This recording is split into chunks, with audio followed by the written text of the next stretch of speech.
भक्तों, आज सुनते हैं माघ मास का दूसरा अध्याय। सूत जी बोले कि हे मुनिजनों, उस तपस्वी के उन वचनों को सुनकर राजा ने विनीत भाव से कहा कि हे विप्र, मैं माघ मास के स्नान के फल को नहीं जानता हूँ। आप कृपा करके मुझसे विस्तार पूर्वक कहें।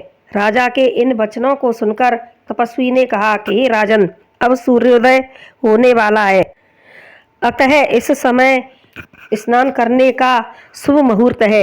यदि कथा प्रसंग में समय नष्ट हो गया तो तुम्हारा यह एक शुभ समय हाथ से निकल जाएगा। इस समय मेरी बात मानकर तुम स्नान करो और घर लौटने पर अपने कुलगुरु वशिष्ठ से इस प्रसंग को पूछ लेना। इतना कह तपस्वी स्नान करने चले गए। राजा ने उनके वचनों को हृदय में धारण करके अपने साथियों सहित सरोवर में स्नान किया। प्रातः होने पर राजा अपने राज्य में पहुँचे। उसके मन में तपस्वी के शब्द गूंज रहे थे। अतः राजा दिलीप शीघ्र ही सुंदर वस्त्रों को और आभूषणों को पहनकर अपने सुयोग्य मंत्रियों को साथ लेकर महल से निकल बंदी जन राजा की स्तुति गाने लगे। राजा योग्य उपहार लेकर गुरु वशिष्ठ जी के आश्रम की ओर चले।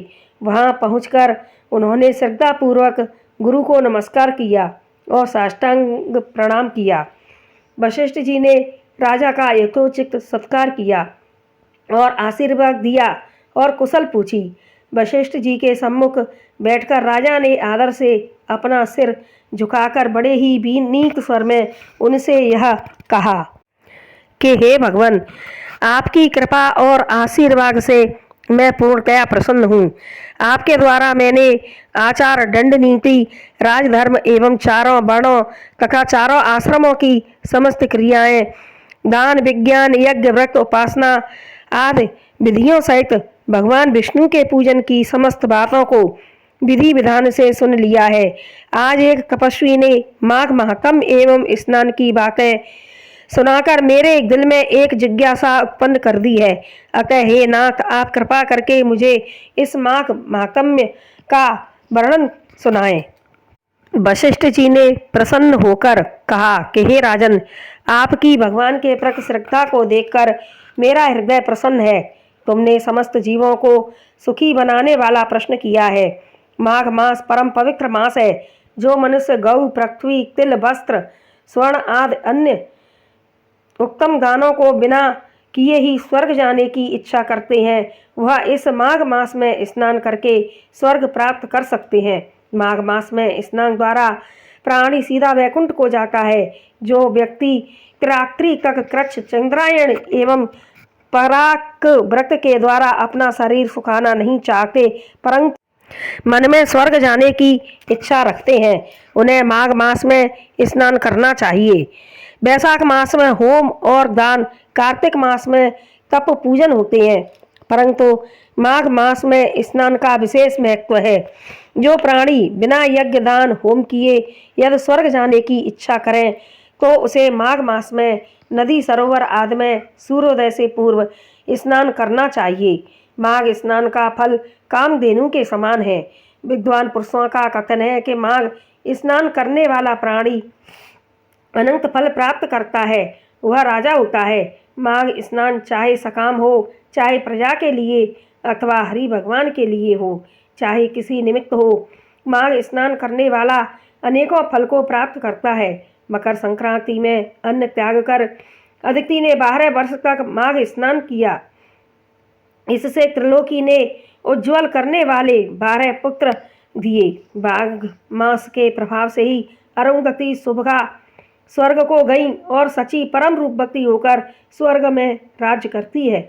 अनेकों प्राणियों ने जिन्होंने माघ स्नान किया है और नियमों का पालन किया है, उसने सुंदर अप्सराओं के नृत्य, गंधर्वों के संगीत एवं वाद्य यंत्रों से गूंजित वेद पाठी ब्राह्मणों को वेद ध्वनि से मुखरित परम पवित्र लोक में स्थान पाया है। जिन लोगों ने माघ मास के साथ दान किया है और प्रिय वस्तु का त्याग किया है, वे भाग्यशाली हैं। माघ स्नान के प्रभाव से अच्छी बुद्धि प्राप्त होती है, पापों का नाश होता है। इसके स्नान करने वाला प्राणी सहज ही उन लोगों को प्राप्त करता है, जो ज्ञानी, तपस्वी और भगवान की आराधना करने वाले प्राप्त करते हैं। दान के द्वारा स्वर्ग प्राप्त करने वाले प्राणी पुण्य क्षीण होने पर पुनः लौट आते हैं, परंतु माघ स्नान करने वाले प्राणी कभी नहीं लौटते, वे सदैव वैकुंठ में वास करते हैं। माघ स्नान करने वाले प्राणी यदि दूध देने वाली गऊ का दान करता है तो वह उतने वर्ष स्वर्ग में निवास करता है जितने गऊ के शरीर में रोमकूप होते हैं। जो प्राणी माघ स्नान के पश्चात गुड़ तिल का दान करता है उसके सभी पाप नष्ट हो जाते हैं। तिल का दान पाप नाशक है और उसको दान करके प्राणी निर्मल हो जाता है। जो मनुष्य माघ स्नान करके ब्राह्मणों को जूता और कमंडल दान देता है, वह भोजन कराता है, वह मोक्ष प्राप्त करता है। हे राजन, जो पापी माघ स्नान के साथ दान करता है उसे सद्गति प्राप्त होती है। पितरों के तर्पण से प्राणी वैकुंठ पाता है। दान के द्वारा प्राणी के सभी पाप नष्ट हो जाते हैं और स्वर्ग मिलता है। माघ स्नान करने वाले प्राणी को माघ मास में यथाशक्ति दान करना चाहिए। जैसे आकाश की शोभा सूर्य से, कुल की शोभा संतान से, उसी प्रकार तप की शोभा दान से है। यह पावन प्रसंग भृगु ऋषि ने मणि पर्वत